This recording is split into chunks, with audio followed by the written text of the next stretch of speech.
my name is Steve Gearhart. This is COVID-19 Cooking. This is for those of us who are lacking in the ability to go to a restaurant to have a meal, so we have to cook our own meals, and we want a variety of tastes and spices and sauces and things like that. So this show is for you, also to keep us from going insane from being cooped up. And today we're going to do mushroom ketchup. Okay, so mushroom ketchup sounds disgusting. I mean, it really does. It sounds like you have like an image of like tomato paste, smashed up tomatoes, mushrooms thrown in and this like weird paste kind of thing. Nope. It's more like a steak sauce. A delicious steak sauce. Okay, so the recipe is down below. I'm going to show you in the rest of the video how to actually make it. It's really straightforward. It's really kind of easy. There's just a couple things I want to tell you. That when you get the mushrooms, no, you don't have to go into the wild and pick your own mushrooms. And that would be probably a bad idea anyway, because, like if I were to do it, I'd probably pick the poison ones, right? So you can go to the store and buy them. You want about 2 pounds. That equals out to like 4 of those like containers, 8-ounce containers. So you want to get those. Now, they do come, some of them come pre-cut, obviously. But those are kind of the blander button mushrooms. So if you want something with more of a taste to it, earthy taste, or whatever kind of taste, like if you happen to like portobello mushrooms, then maybe you should get 2 pounds worth of portobello mushrooms. That's good. So just get something with taste to it.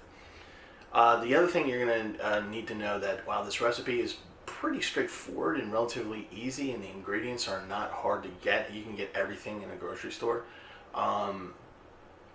There are a couple things that you have to know. One of them is that it is the first part of it, cutting the mushrooms, is labor intensive. So if you have a good Spotify playlist, that's about an hour or so long, put that on while you're cutting the mushrooms to give yourself something to do. The other thing is that this is one of those things where it takes like a day to do, because you have to let it sit overnight. When you put it all together with the kosher salt to draw out all the liquid, it takes 24 hours to do, so you are going to have to let it go overnight into the next day. The other thing is that one of the ingredients, cloves, calls for the clove to be ground. Most clove is sold as whole. It's a little bit hard to find powder clove, but really honestly, if you just get the whole cloves and you just put them into like a little sandwich bag and you just smash the hell out of it, there you go, you're good to go. So those are just things to keep in mind as you do this. Now, the container that you want, ideally, is going to be a pint bottle that you can cork. Unfortunately, I do not have any of those on hand.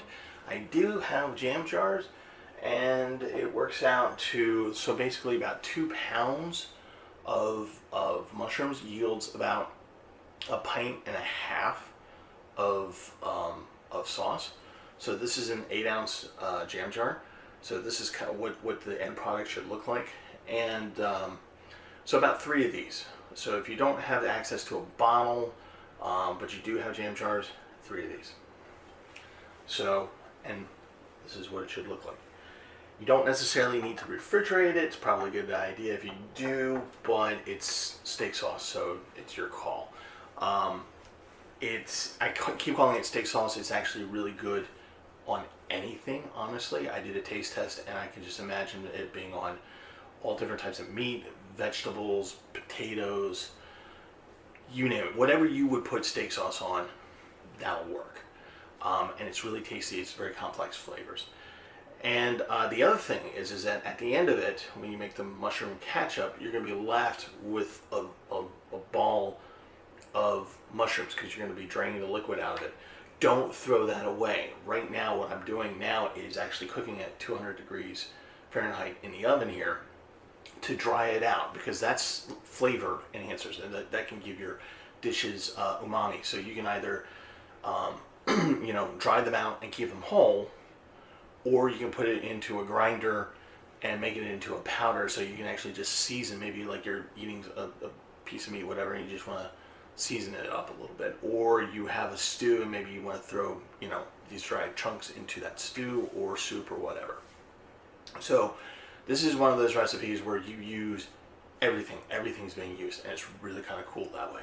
So you're not wasting anything. So enjoy the steak sauce and the mushroom ketchup, and I will see you guys next time. Enjoy the video, watch, and recipe down below.